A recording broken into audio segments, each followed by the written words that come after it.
Good afternoon, YouTube, and welcome back to my kitchen. Today I am making brisket in the oven. It's gonna be a stew style. I'm a little under the weather, but it's okay. Things still have to get done, whether we're sick or not. What I like the most about this particular recipe, well, I mean stew in general, you really are able to stretch that depending on the size of your family. I mean, I know me personally, I can stretch a meal like this for a day or two, like maybe 2 days worth of meals. So it's really budget friendly in my mind, and I'm feeding a family of 5. And I've got a husband that takes lunch to work every day, and it does really well. Okay, so for this meal, you're going to need beef brisket. I normally get no more than 3 pounds. Any more than that, it's a little too much for my entire family. I've got celery, onion, carrots. Okay, so for the seasonings, I'm doing, of course, salt. This is one of my favorite seasonings. I've used it since I was, let's just say, a long time ago. Okay, and I love this. Paprika, chili powder. We're gonna need tomato paste, a bay leaf, a beer. And this is going to be going in a Dutch oven in the oven. I have never really done cooking videos, so I'm not promising to be good at it. I will do my best. Today, this came in the mail. I ordered these aprons. Not quite sure how I feel about them. They're crossbody aprons, and I thought I would just give it a try. I wish that it was a little able to be fitted a little more, but it's not. This is my apron that I always use. I've had this for about 15 years, but I wanted something that, you know, kind of covered a little more and something that was going to be more garden friendly. So I ordered several different colors just because I wanted to try it out. But let's get started. I will do my best to go step by step. If you hear the TV in the background, I normally have, you know, my favorite YouTubers going in the background while I am doing, you know, housework and all that fun stuff. Good, super simple, but so rich in flavor. It was amazing. Got our carrots. Chicken bowl.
Okay, so now I am getting ready my seasonings because I'm going to dry rub the brisket. So I'm going in with some paprika. Again, this is the Nature's seasoning. I love it. It's one of my favorite things to use. And why am I doing that?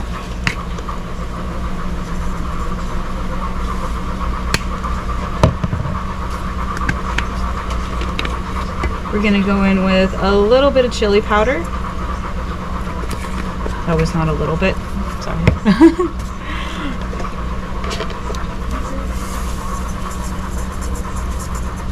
I'm going with some salt.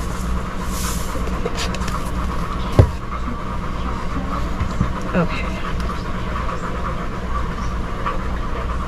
And I'm going in with some rosemary, dried sage, dried thyme.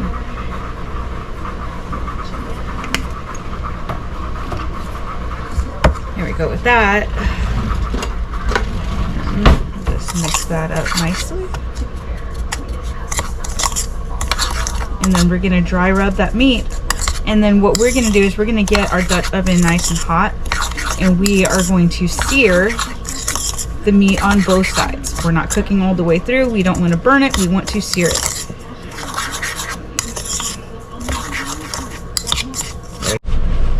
Okay, so we've got our brisket, and what we're gonna do is we are gonna pat this dry.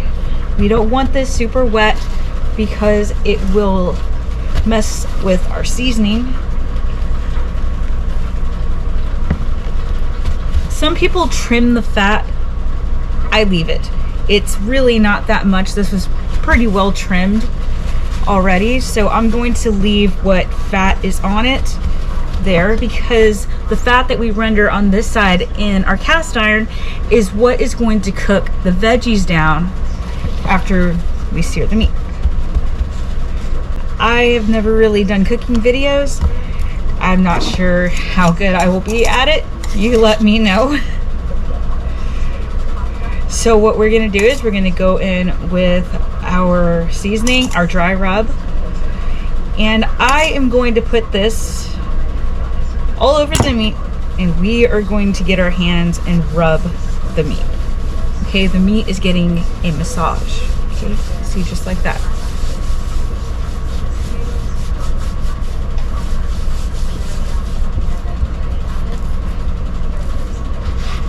Make sure we get all the meat.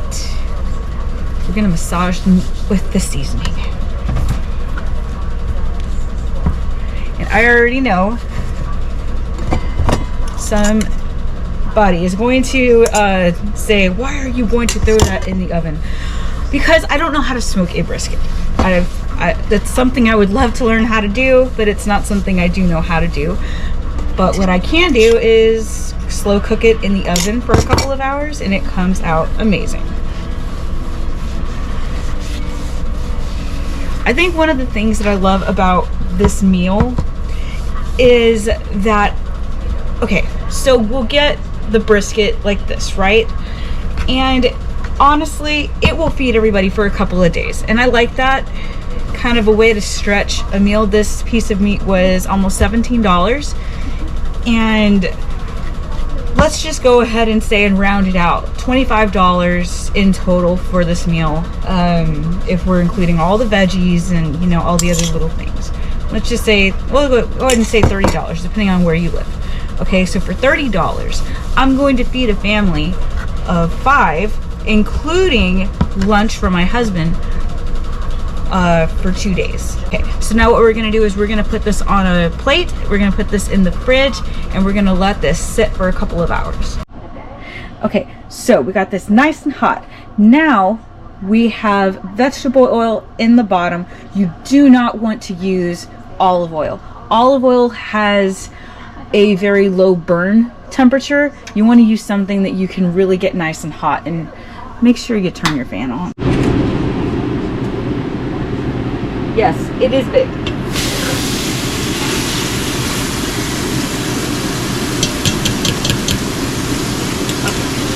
So what I'm going to do is get this parchment paper out of the way.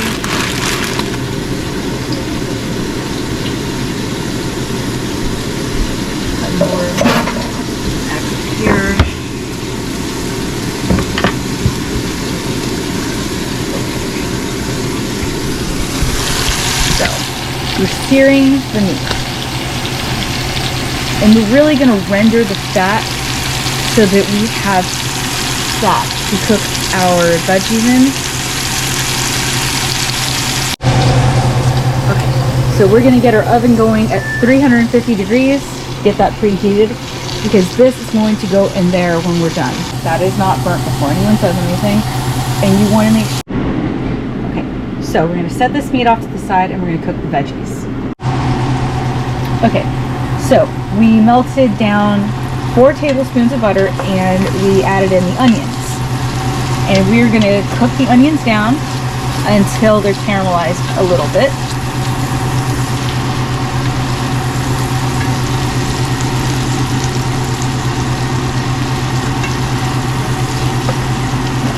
I don't actually need that fan on right now.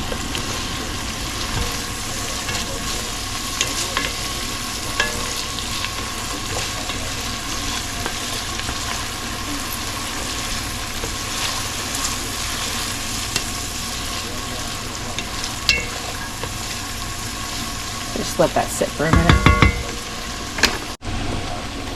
Okay, I grated in 2 large cloves of garlic and I kind of toss the butts of them in. It'll marinate nicely as it cooks in the oven. This is a garlic loving family. Okay. Next we're going to go ahead and toss in our celery and carrot. And all we're doing is just kind of browning the celery and the carrots. Obviously we're not going to be cooking them down. This is a really simple meal. To me this is simple because you brown the meat, you saute brown the veggies, add all your liquids and everything, and then you toss it in the oven at 350 for anywhere from 3.5 to 4.5 hours, and boom, you have dinner for a couple of days. Oh my goodness. And pulled brisket sandwiches like the next day after the leftovers have sat in the fridge. Amazing. Okay, so our veggies are really nice and cooked down. You know, the carrots are no means soft, neither is the celery, but we've got a nice little color going. Next, we are going to add tomato paste. I add a 16-ounce jar of tomato paste, which I believe is roughly 3 tablespoons, maybe 4.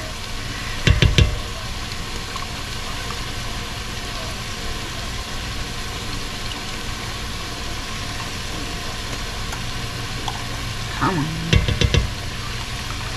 I love tomato paste. It's so good.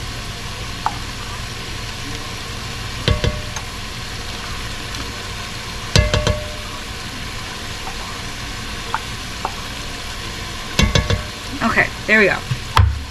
And then what we're going to do is we're going to cook down this tomato paste until we can really smell it.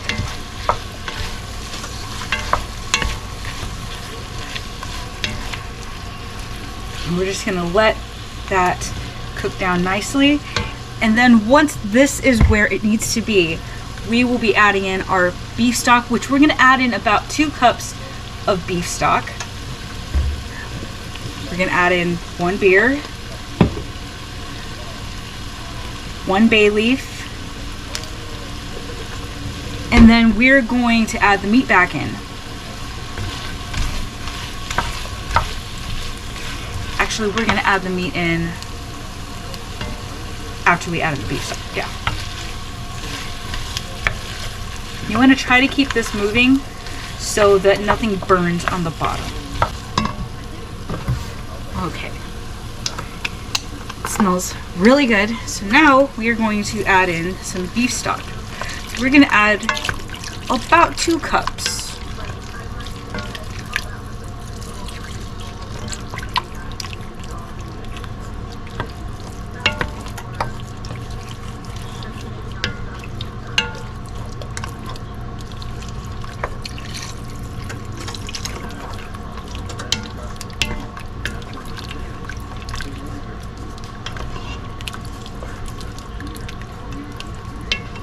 And then you're going to add more if you need to, because we're going to put the meat in here and we want the liquid in here to just barely be covering all of the meat.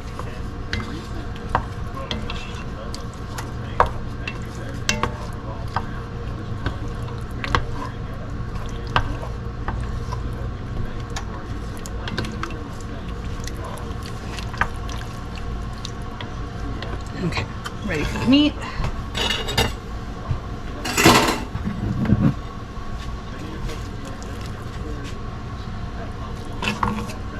Add the meat in.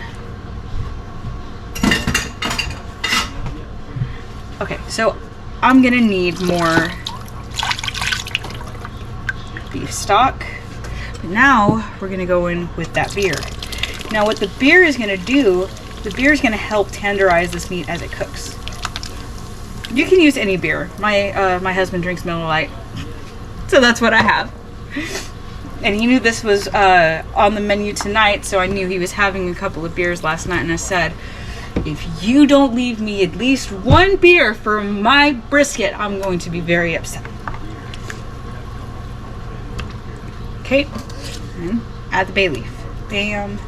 Now we're gonna bring this to a nice good, not necessarily boil, but we're gonna simmer this together for a minute before we put our top on and toss it into the oven. Okay, so this has been simmering for about 15 minutes and it's ready to go into the oven.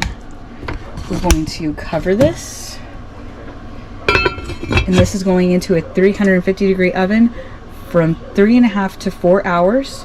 I do like to check on it periodically to make sure, you know, everything is going good. And I do occasionally like to turn the meat so all sides are getting in the juice. We will be back. Okay, so it has been in the oven for roughly an hour and 15 minutes. So I like to check it periodically to make sure everything is going good, and it is. It smells really great too. All right, back in the oven. Okay, so this has been in the oven for 3.5 hours, and as you can see, it's coming right apart, and that's what we're looking for. It smells so good.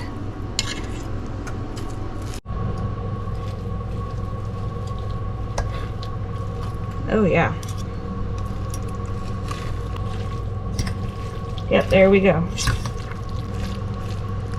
I was gonna make a homemade barbecue sauce to go with this, but in South Texas today, we hit 101. And the oven being on to cook the brisket heated the entire house up. So we decided not to make any more heat in this house. Okay, so for the sandwiches, we got jalapeno cheese rolls and then some regular ones for the kids, but these look so good I had to try them. This is honestly so good. It doesn't even need barbecue sauce. It's really good.